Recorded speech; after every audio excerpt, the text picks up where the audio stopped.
John Napo and Basil Pappas, charter masters of this trip, were concerned from the outset about how a Southern Californian crew would deal with a full boat of New Yorkers.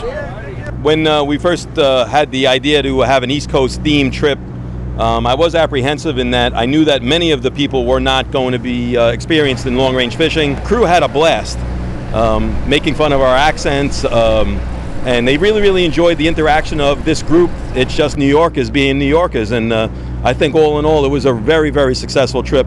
I was very skeptical before we started fishing. I thought it was just going to be a train wreck once we started, because a lot of guys have never done this before, but they actually did really well as far as staying on top of their lines and staying out of tangles, so they worked well together at the rail. Well, the New Yorkers are kind of a tough crowd at first. I realized you have to push back a little bit to get some respect back.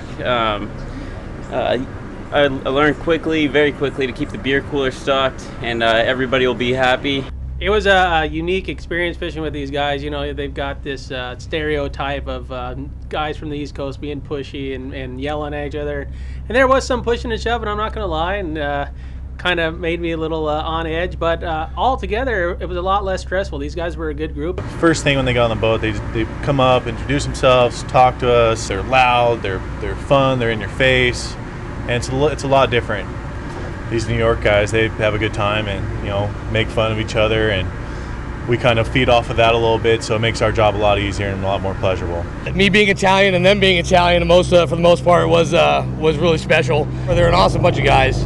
We had a great time hanging out together, getting to know each other. I like the guys from New York. They're pretty straightforward, so they're no bull crap, so you know where you stand with them, and I appreciate that. These guys that came out from the East Coast, they appreciate everything you do, and they'll let you, but if they don't like something, they'll let you know too, and I can respect that. Tomorrow morning, we're back in Cabo. Until then, these fishermen are soaking up the sun and trying not to think about the brutal northeast winter weather they'll be returning to. Tim C. Smith for thefisherman.com. This long-range trip has been made possible by TrophyTackle.com and these supporting partners.